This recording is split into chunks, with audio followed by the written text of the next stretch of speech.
नमस्कार दोस्तों, मैं रुद्र कुशवाहा। मैं बताना चाहूँगा कि व्यापम स्कैम कैसे हुआ, व्यापम स्कैम में कैसे-कैसे फर्जी तरीके से जाँचें हुई, कैसे बिना किसी ठोस सबूत, बिना किसी जाँच के कैसे इन लोगों ने सारे बच्चों का लिस्ट तैयार किया और कैसे इन लोगों को कोर्ट के सामने पेश किया गया।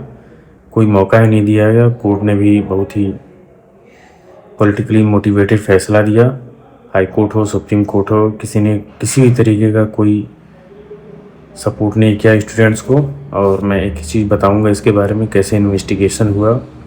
कोर्ट ने, एसआईटी की टीम ने कैसे जो है जल्दीबाजी में केवल संदेह के आधार पे, केवल डाउट था इनको, उस आधार पे इन लोगों ने कैसे कितने सारे स्टूडेंट्स का जीवन बर्बाद कर दिया। इस सारी चीज़ों को मैं एक एक करके हर वीडियो में आपको बताऊंगा।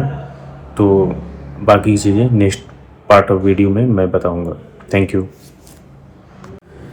नमस्कार दोस्तों, मैं सेकंड पार्ट ऑफ वीडियो में बताना चाहता हूं कि एसआईटी का जो गठन हुआ था, स्पेशल इन्वेस्टिगेशन टीम का जो गठन हुआ था व्यापम घोटाले, खास करके एमबीबीएस के बच्चों का मैटर सारा देखने के लिए, इन्वेस्टिगेशन करने के लिए, तो उन लोगों ने एक लिस्ट बनाया था। लिस्ट उन लोगों ने सारे जो बच्चे एग्ज़ाम्स दिए थे हर साल, 10 में, 11 में, 12 में, 9 में, जैसे भी था, तो हर साल का पूरा डाटा कलेक्ट किया। डाटा कलेक्ट करने के बाद उन लोगों ने 3 क्राइटेरिया रखा। पहला क्राइटेरिया, किसके रोल नंबर, जो एक लॉजिक से दिया जाता था रोल नंबर, वो लॉजिक था कि या तो आप नेम के अल्फ़ाबेट से, फादर के नेम से, डेट ऑफ बर्थ से, या फिर फॉर्म के एप्लीकेशन नंबर के सीरियल नंबर से दिया जाता था। इन 3 नंबर से दिया जाता था। तो जो इन लॉजिक के अगेंस्ट में था, सबसे पहले वो डाटा फिल्टर किया इन लोगों ने टोटल में से। उसके बाद सेकंड देखा कि कौन आगे पीछे बैठे हैं, किनके आगे पीछे वाले सीक्वेंस में ज़्यादा नंबर आए हैं, मार्क्स ज़्यादा आए हैं। दूसरा चीज़ ये था, तीसरा पॉइंट ये था कि किनके ज़्यादा समान कॉमन मतलब कि आंसर मिल रहे हैं, ये देखा था उन लोगों ने। ये तीनों चीज़ देख करके इन लोगों ने एक लिस्ट तैयार किया था एसआईटी की टीम ने, और उस टीम ने उस लिस्ट को आगे बढ़ा करके कॉलेज में कर दिया था कि ये लोग नकल किए हुए हैं, मास चीटिंग किए हुए हैं, इन लोगों का रिजल्ट रोक दिया जाए। उसके बाद कॉलेज में लिस्ट गया, कॉलेज वालों ने उन सबको निकाल दिया, जिनमें मेरा भी नाम था। और आगे मैं बताऊंगा आगे वाली वीडियो में कि कैसे वो लिस्ट बचा, और लिस्ट को मैं आप लोग को दिखाऊंगा। Thank you. नमस्कार दोस्तों, मैंने कहा था कि आप लोग को वो लिस्ट दिखाऊंगा मैं, कैसा लिस्ट आया था कि बच्चों का एडमिशन कैंसिल किया जाए। तो वो ये लिस्ट थी, ये देखिए, पूरा लिखा हुआ है कि सुनो जी, तेरे तरीके से षड्यंत्रपूर्ण नकल किए जाने के संबंध में पुलिस द्वारा की गई विवेचना के दौरान। तो ये उन लोगों ने विवेचना की, उसमें प्रथमतया संयुक्त नियंत्रण कंप्यूटर द्वारा प्री मेडिकल 2010 के अंतर्गत उत्तर प्रदेश का प्रारंभिक सॉफ्टवेयर के माध्यम से इन लोगों ने पूरा जांच किया था। आगे पीछे बैठे थे उन्हीं लोगों को, और उनके समान उत्तरों की संख्या अत्यधिक थी। तो ऐसा ऐसा इन लोगों ने पॉइंट किया। उसके बाद इन लोगों ने समिति जो थी, एक फार्मूला बनाया इन लोगों ने, इनके मैथमेटिक्स वाले जो थे, हायर किए होंगे कहीं से, उन लोगों ने एक फार्मूला बनाया। औसत मैच उत्तर कितने के दुगने, इतना कट ऑफ, समान गलत माइनस, ये सब इस टाइप से करके इन लोगों ने 68 ग्रुप्स को बाहर निकाला, डाटा कलेक्ट किया। 68 ग्रुप्स को इन लोगों ने फिल्टर किया। उसके बाद इन लोगों ने क्या किया, इसमें लिखा हुआ है गहन परीक्षण किया गया, बट ये सब ऐसा कुछ है नहीं। उसके बाद क्या किया इन लोगों ने खुद बताया है कि ये जो 6 अभ्यर्थी थे, इनका प्राप्तांक अंक कम होने के कारण इनका परिणाम निरस्त नहीं किया गया। क्योंकि अभी आप ये देख लीजिए कि जैसे 68 को सही समान उत्तर, गलत समान उत्तर इन 6 अभ्यर्थियों के भी थे, लेकिन इनको इसलिए निकाला गया क्योंकि इनके नंबर बहुत कम थे। उसके बाद देखिए, इन लोगों ने अपने ही सारे डाटा को कॉन्ट्राडिक्ट किया हुआ है। उसके बाद ये जो 18 लोग थे, यहाँ नीचे दिया हुआ है, ये आप लोग आराम से पढ़ लीजिएगा। ये जो 18 लोग हैं, इनमें common right answer, common wrong answer सब कुछ था। इनके लॉजिक, इनके जो जांच करने का तरीका जो बाकी सब पे लगाया था, उस पर भी सब कुछ आ रहा था एकदम एक्यूरेट कि ये भी फर्जी हैं, लेकिन इनका जो है रोल नंबर चेंज नहीं था, इसलिए इनको छोड़ दिया गया। इनमें से तो एक लड़के को मैं जानता हूँ, सर्जरी भी एमएस कर चुका है, सर्जन है। उसके बाद देखिए,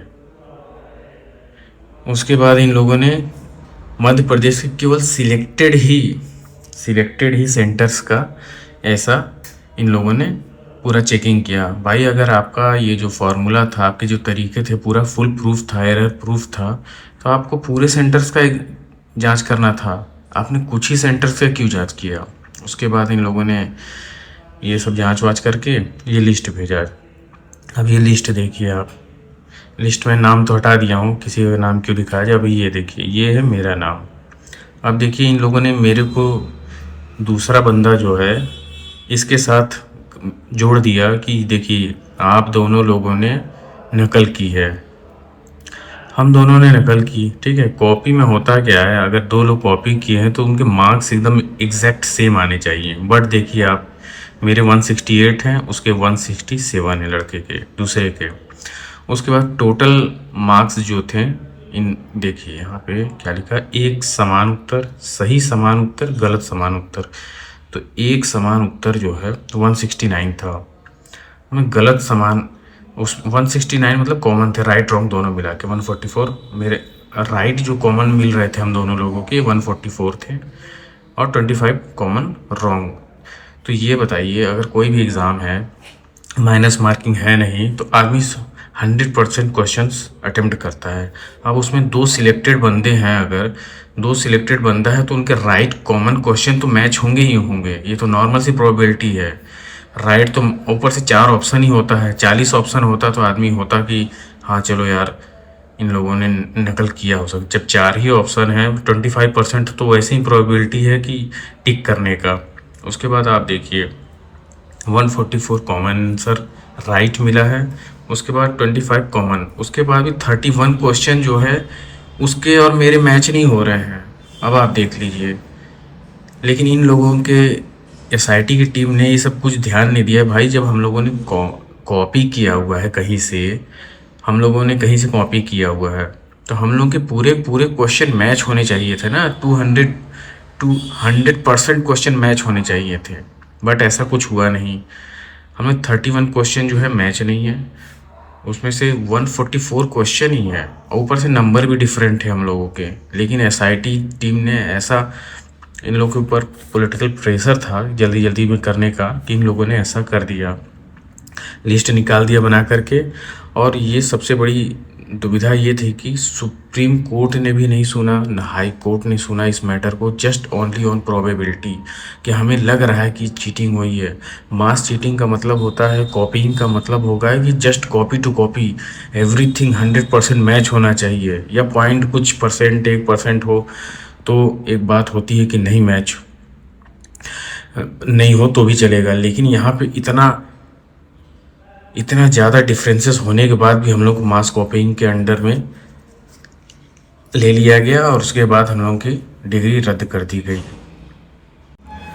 नमस्कार दोस्तों, नेक्स्ट पार्ट ऑफ वीडियो में मैं ये बताना चाहूँगा कि एसआईटी ने जो अपनी लिस्ट बनाई थी एक प्रोबेबिलिटी के हिसाब से, इन लोगों ने जो क्राइटेरिया बनाया था, 3 फिल्टर लगाया, डाटा को फिल्टर किया, कुछ लोग जो निकले थे उसमें इन लोगों ने कैंसिल कर दिया। उसके बाद मैं वैलिड 3-4 पॉइंट रखना चाहता हूँ। उसमें सबसे पहला पॉइंट कि एसआईटी ने आरोप लगाया कि इन लोगों ने 20-30 लाख रुपए दे करके किसी को, दलाल को, या जहाँ भी इन लोगों ने अपने रोल नंबर चेंज करवाए थे नकल करने के लिए। तो मैं चाहता हूँ कि इन्वेस्टिगेशन हो, हम लोगों ने किसको पैसा दिया, हम लोग के अकाउंट से ट्रांजैक्शन हुआ, हमारे कॉल डिटेल सब चेक की जाए, कैसे हम लोगों पे आरोप लगाया इन लोगों ने। दूसरा पॉइंट, इन्विजिलेटर खुद कह रहा है कि हमारे यहाँ नकल नहीं हुई है, फिर भी ये लोग नकल हुई है कर दिए।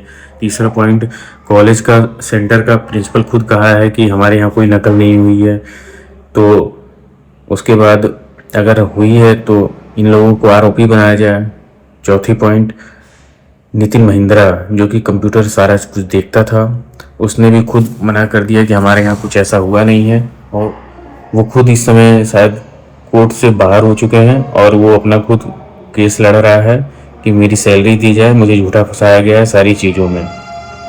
अब मेरा अनुरोध यही है सुप्रीम कोर्ट से और हर जांच एजेंसियों के कि कृपया करके फिर से सारी चीज़ें जांच की जाए, और जांच की जाए तब एक कंक्लूजन पे निकला जाए कि इसमें सही कौन था कौन गलत था।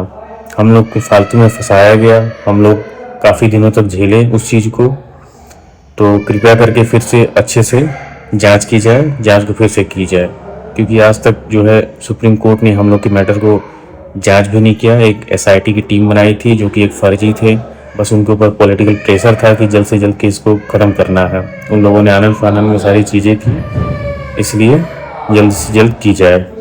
धन्यवाद।